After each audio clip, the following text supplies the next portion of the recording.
Hi guys. It's a new video, it's a new day, it's a new haircut. I am driving through Harriman State Park and I literally just saw a bald eagle flying alongside my car. It was amazing. I love Slurpees. Anyway, I am driving along the beautiful Seven Lakes Drive through Harriman State Park. You can't see it because the background is all washed out. But today we are heading to the ruins of the little hamlet on the east side of Harriman State Park known as Doodletown.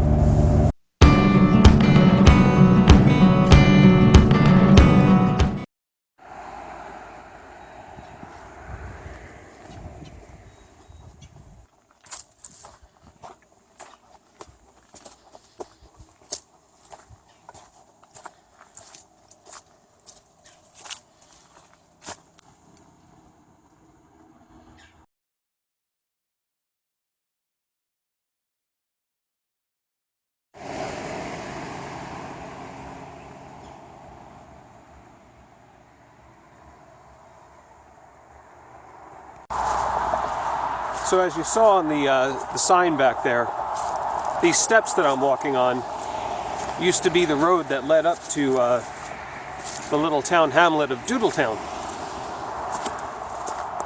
Today there's not much left of this main road. The other road, this road here, that's Route 9W, and you can park. I'm parked right about there. Across the way is Iona Island. And this is all part of Bear Mountain State Park.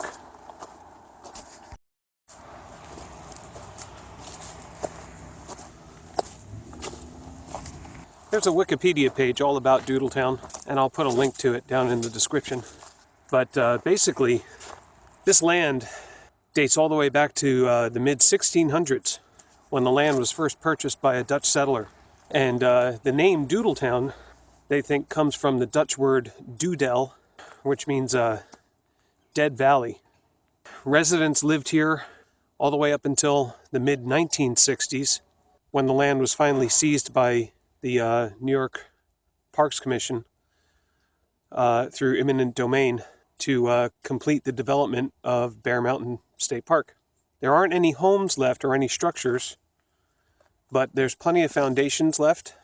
Most of them are marked with who lived where, the names of the people that lived there. In some cases, there are little sketch drawings of what the homes used to look like. But in most cases, there is at least stairs and a foundation. And so those things are neat to see. So when you're coming up Kings Road, what is now just basically a dirt staircase, the first foundation that you come to is the Magnell home. And it's right here.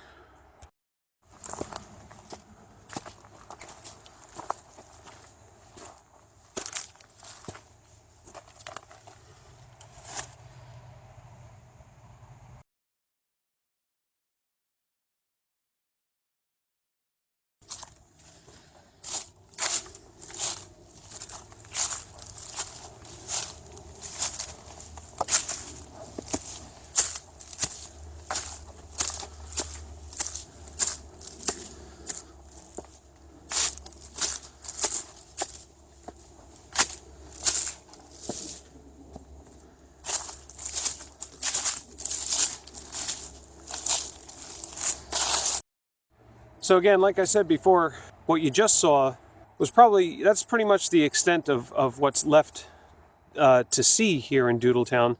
There is a lot more of Doodletown that we are going to see, but in the case of each one of the plots where there used to be a home, something like, concrete steps and maybe a concrete slab foundation is pretty much all that's left.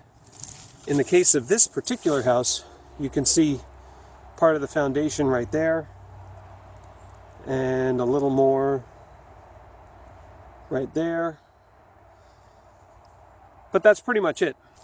At its peak in the 1920s, there were 350 people living in Doodletown. Most of them by then worked for either the New York Parks Commission or across the way at Iona Island, doing whatever they used to do on Iona Island. I know the Wikipedia page said at one time it was used as a munitions warehouse. Now it's a bird sanctuary. So anyway, let's take a closer look at this foundation and what's left, and then we'll continue on.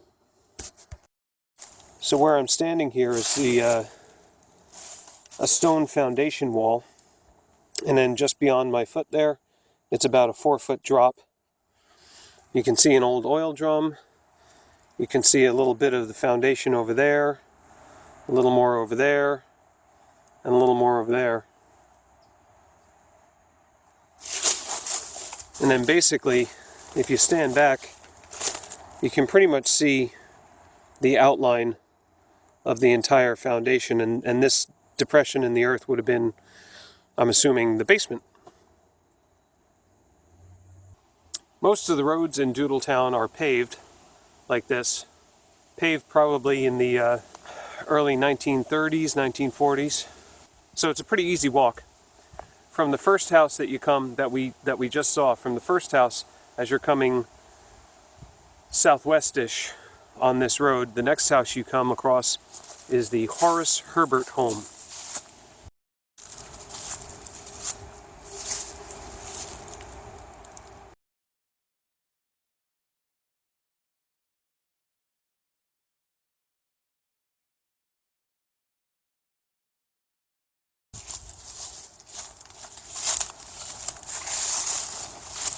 So again, the home is gone, but the steps leading up to it are still here, as is part of the foundation, right over here.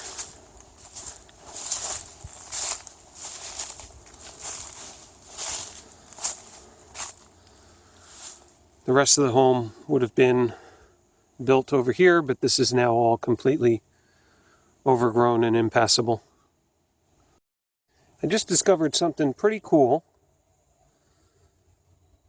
It took a second, but I'm pretty positive that someone wrote their name in this concrete and the date.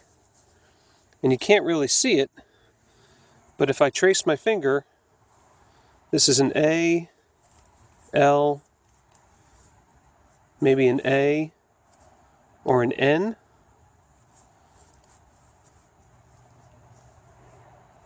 An M maybe? An O? Alma, A-L-M-A. And then here, 1, 9, 6. And again, I can't tell if this is probably a 5, but I can't quite tell. That's pretty cool. Alma, 1965. So here's the remains of the foundation of the Gray home.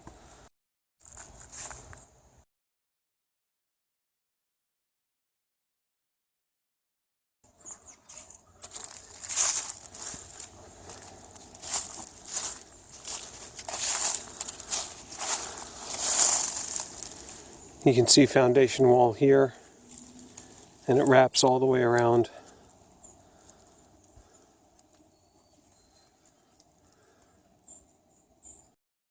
Here's some very impressive looking remains of an old house.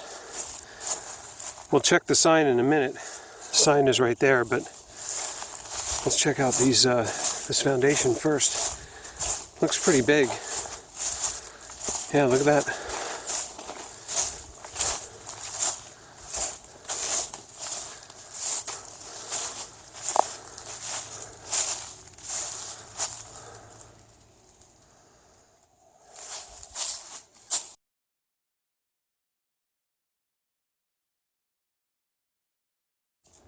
It's interesting that the sign said there was a blacksmith shop there. Of course there would have been, especially around the turn of the century, but the Wikipedia page does say that at the peak population, which was around between 1920 and 1940, there were a number of small businesses here in Doodletown. I'm sure blacksmithing was one of them.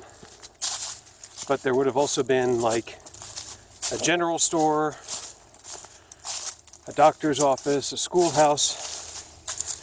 I know there was a schoolhouse. In fact, the schoolhouse was made out of stone, and it stood until vandals destroyed it in 1980.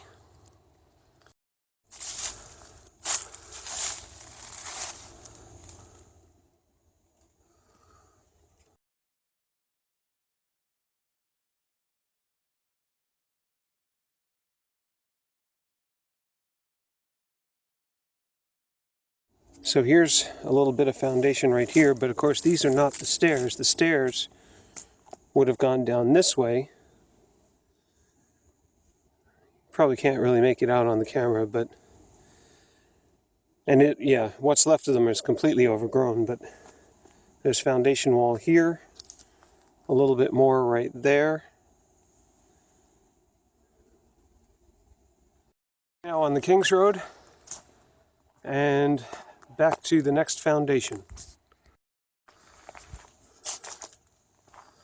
So no information here, but there's a picture, an actual photograph. You can see this wall here. That would have been this wall right here. So from this vantage point, we would have been looking at that either house or garage like this.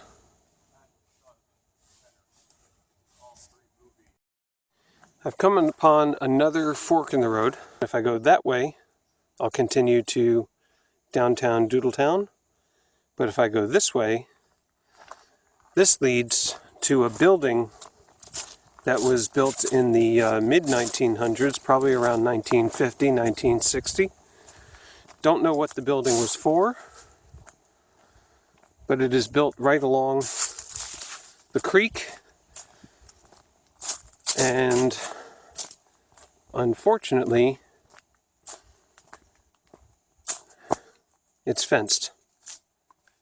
However, if you look this way, there's a little path that goes right around the fence.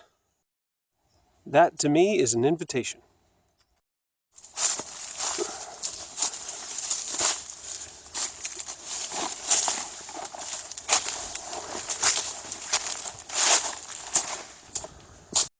Because, I mean, let's face it, it's not exactly Area 51 down here, you know what I mean?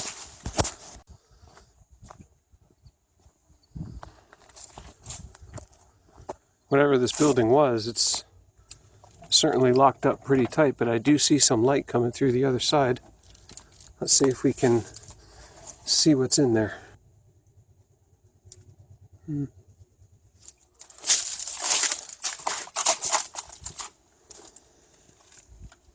All of these doors have relatively modern looking locks on them. So obviously this place isn't used for anything anymore. Look.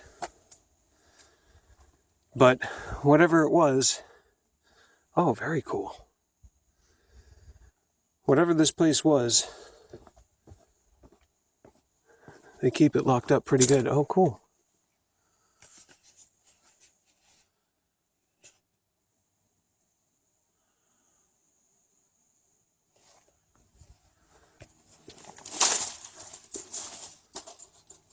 Oh,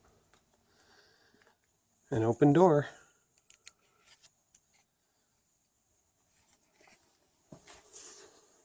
Someone busted that lock open.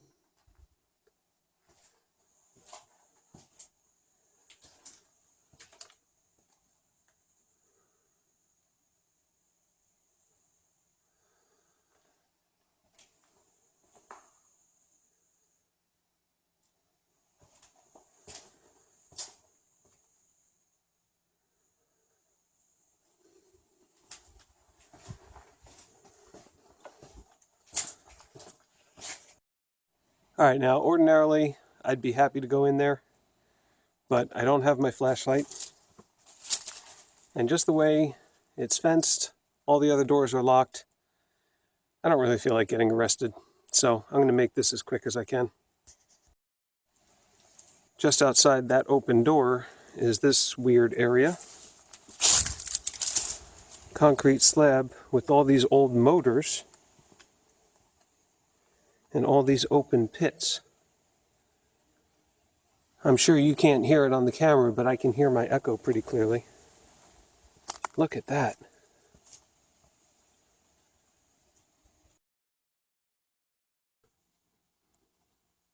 All these chains run along in these pits, and they connect to these motors here. And right in front of us, that's the dam. Clearly, this whole area here has something to do with the water, but I have no idea what.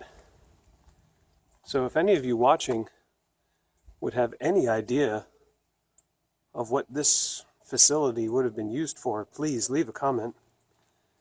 I'd love to know.